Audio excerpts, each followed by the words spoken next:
وصبحنimo axada taariikhduna ay ku beegan tahay 21 bisha Febraayo sanada 2021 ku soo dhawaada warka subaxnimo ee shabakada Sirta Media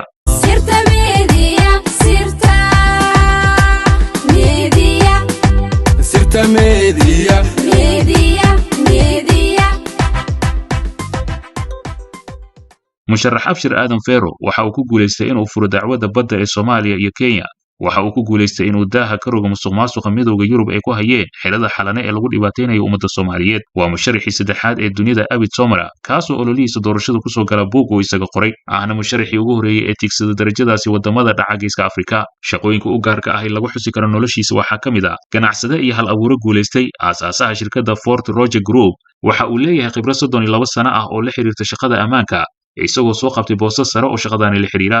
waxa leeyahay dhanka amaanka iyo dhaqaalaha ku takhasusay waayihiisa siyaasadda Soomaaliya 20 sano ayuu daaha gadaashiisa ka maamuli jiray siyaasadda dalka waxa uuna qayb weyn ka qaatay horumarka siyaasadda arrimaha dibadda haddaba waa kuma musharax madaxweyne Abshir Aadan Feero buuggii uu qoray mudane Feero waxa uu ku cadeeyay in uu dhashay sanadii 1968 iyadoo warqadiisa dhalashadana lagu qoray dalka Talyaaniga inkastoo markaasi Soomaaliya ay ka hoos baxday maamulkii gumaysiga ahaa ee dawladda Talyaaniga waxa uu ku dhashay degmada Waaberi ee magaalada Muqdisho halkaas ayuuna ka bilaabay dugsiga Qur'aanka Kariimka isagoo 4 jira waxaan dhashay anigoo Soomaaliya waxaan noqday muwaadin Faransiisa markii aan aabahay ugu tagay dalka Faransiiska kadibna waxaan noqday muwaadin British kolkii aan u wareegay gurigii hooyaday oo ku yaalay magaalada London bishii July sanadii 1989 xilligaas oo ay howlgab noqotay ayuu ku qoray buugiisa waxaan uu intaasi sii raaciyay balse waxaa maanka iyo niyadda harsada Soomaaliya waxaana maanta diyaar u ah in aan wax walba u horo dib u curashada qarannimada Soomaaliya kadib dugsigii Qur'aanka Feero waxa uu aaday dalka Faransiiska halkaas oo aabihiis uu ku noolaa sidaas darteed waxa uu baadi goob u galay nidaam ka duwan kan Faransiiska ilaa ugu dambeyn uu bilaabo barashada xirfadda makaanikada oo isugu jiray 3 maalmood oo duruus ah iyo 2 maalmood oo uu garaashka ka shaqaynayay kadib waxa ay hooyadii ugu timid dalka Faransiiska oo ay u waday Imaaraadka Carabta iyo Soomaaliya halkaas oo uu waxbarasho ka duwan xirfadiisa makaaniknimada uu ku bartay waxa uu sidoo kale wax ku soo bartay dalalka Soomaaliya Imaaraadka iyo Faransiiska kadib madaxweynihii hore ee dalka Mareykanka Barack Obama iyo madaxweynaha haatan ee dalka Faransiiska Emmanuel Macron musharax madaxweyne Abshir Aadan Feero waa musharaxa saddexaad ee u tartamay xilka madaxweynaha kaasoo ololihiisa doorashada ku soo galay buug oo isaga qoray iyo musharaxii ugu horeeyay ee Afrika ah ee sidaas sameeya in uu soo banaandhigay dacwada badda ee dalalka Soomaaliya iyo Kenya iyo inuu midowga Yurub kula xisaabtamay musuqmaasuqii ay Soomaaliya ka wadeen ayaa kamid ah howlaha lagu garan karo shakhsiyadiisa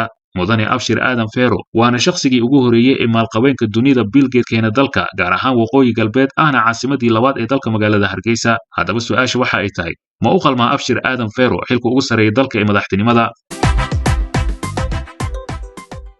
gudoomiyaha baarlamaanka federaalka Maxamed Mursal Sheekh Cabdiraxmaan ayaa ka guuray gurigii uu ka deganaa dhabarka dambe ee madaxtooyada Soomaaliya dhinaca degmada Boondheere Mursal ayaa degay guri ku yaala gudaha xindaabka madaxtooyada Soomaaliya oo u dhow xarunta baarlamaanka ee Villa Hargeysa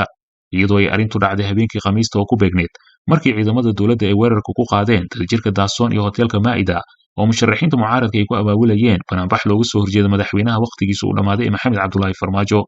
lama shaacinin sababta keentay in gudoomiyaha golaha shacbiga uu dib ugu guuro madaxtooyada balse wuxuu xilligan isbahaysi dhow la leeyahay madaxweynaha muddaxileedkiisa dhamaaday Maxamed Cabdullaahi Farmaajo Mursal ayaa filay Uganda ee madaxtooyada ka guuray horaantii bishii December sanadii 2018 markii go'doon loo geliyay in uu qabtay mooshin ka dhan ah Farmaajo isagoo markaasi u guuray hotel u dhow garoonka diyaaradaha Muqdisho magaalada Muqdisho ayaa muddooyinkii dambe wajahaysay xiisado siyaasadeed oo ugu sii dartay iska hor imaadadii ka dhacay Jimcihii 19 Febraayo iyadoo madaxda dawladda ay deegaameysteen madaxtooyada halka siyaasiyiinta waaweyn ee mucaaradka ay u badan yihiin guryo u dhow garoonka diyaaradaha Muqdisho ciidanka dawladda ayaa ku raajooga wasiir ku-xigeenkii hore ee gaashaandhigga General Yusuf Maxamed Siyaad Indhacde oo habeenimo ka hor shaaciyay in dawlad aysan ka jirin dalka isla markaana dalku u baahan yahay in la badbaadiyo sida xog hoose aan ku helnay madaxweynaha waqtigiisa uu dhamaaday Maxamed Cabdullaahi Farmaajo oo ka carooday hadalkii habeenimo ka hor uu General Indhacde ka jeediyay taalada daljirka Daasoon ayaa amar ku siiyay hay'adaha amniga inay soo xiraan si wax looga weydiiyo hadalkaasi iyo waxa uu ku keenay sidaad ogtiin dalkan dawlad male baarlamaanka waqtigiisa waa u dhamaaday madaxweynaha waqtigiisa waa u dhamaaday xukuumadda waqtigeeda waa u dhamaaday marka dalka dawlad male ayuu yiri Indhacde mar uu tagay taalada daljirka Daasoon oo ay ku sugnaayeen ciidan daacad u ah Xasan Sheekh Maxamuud iyo Shariif Sheekh Axmed gudoomiye ku-xigeenka amniga iyo siyaasadda gobolka Banaadir Cali Cabdi Wardheere Cali Yare ayaa gaf weyn ku tilmaamay hadalka ka soo yeeray Indhacde waxa uu sheegay in Soomaaliya hal haween aysan dawlad la'aan noqon laga soo bilaabo sanadii 2000 oo hadda 21 sano laga joogo lama oga halka uu jaaniya cirib dhigay lamana arag Indhacde wixii ka dambeeyay markii uu dhacay dagaalkii mucaaradka iyo dawladda banaanbixii jimcaha ka dhacay magaalada muqdisho ayaa waxaa jira khasaare isugu jira dhimasho iyo dhaawac ka dhashay dadkii isugu soo baxay ayaa la kulmay wadada dheer ee u dhaxaysa nambar 4 iyo garoonka aadan cadde kuwaas oo mar qura rasaas la hubiyey gudoomiye ku-xigeenkii hore ee maamulka maaliyadda gobolka banaadir ibraahim mahad ale oo dhaawac soo gaar ayaa hadda xaaladiisa ay ka soo reynaysaa ibraahim dheer ayaa gacanta midig ka jabay iyadoo lagu soo waramaya in la qabay waxa uu ka qayb ahaa dadkii la rasaaseeyey xilli ay ka qayb galayeen banaanbixii jimcaha ka dhacay magaalada muqdisho oo markii rasaasta lagu furay waxyeelo ka soo gaartay shacabkii iyo mas'uuliyiintii kala yaacay ay jireen xilli uu dhulku ku dhacay midowga musharaxiinta ayaa ku dacweyn doona madaxweynihii hore ee dalka maxamed cabdullaahi farmaajo isku day dil ah sida uu sheegay afhayeenka golaha daahir maxamuud geele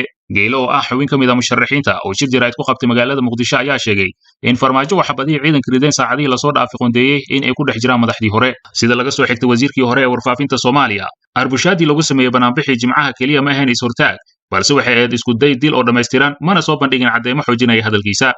askariga waxaa lagu tababaraa xabadda waa inay qoriga ku jirtaa amaba ay qof ku jirtaa xabadihii lagu rido hoteelka maa'ida wuxuu farmaajo qondeeyey inay ku dhex jiraan shariif sheekh axmed xasan sheekh maxamuud iyo shariif xasan sheekh aadan xabadihii shalay lagu riday waxaa loogu talagalay inay ku dhex jiraan dad uu ka mid yahay ra'iisul wasaarihii hore ee dalka xasan cali khayre ayuu yiri geele oo soo noqday safiirka Soomaaliya ee dalka Sacuudiga diblomaasiga ayaa hadalkiisa waxa uu intaasi ku sii daray dambi caadi ah weeye oo dawladaha la isku dacweyn karo qof kale lagu dacweyn maayo amarkaasi qofkii bixiya ayaa lagu dacweynayaa farmaajo ayaanu ku dacweynaynaa wakiilada beesha caalamka ayuu cod dheer ugu sheegay inaysan isku mashquulinin dawladda farmaajo ee lumisay taageerada shacabkeeda ciidamada ayuu ku waaniyay inaysan qaadan amarada farmaajo maadaama uu sharciyad u haysanin kuna salaysnayn danta guud iyo dastuurka dalka ugu dambeyntii musharax madaxweyne daahir maxamuud geele ayaa carabku ku adkeeyay in banaanbaxyada ay sii socon doonaan isagoo oo dadweynaha ku booriyay inay garab istaagaan musharaxiinta sidii dalka loogu badbaadin lahaa keligii taliye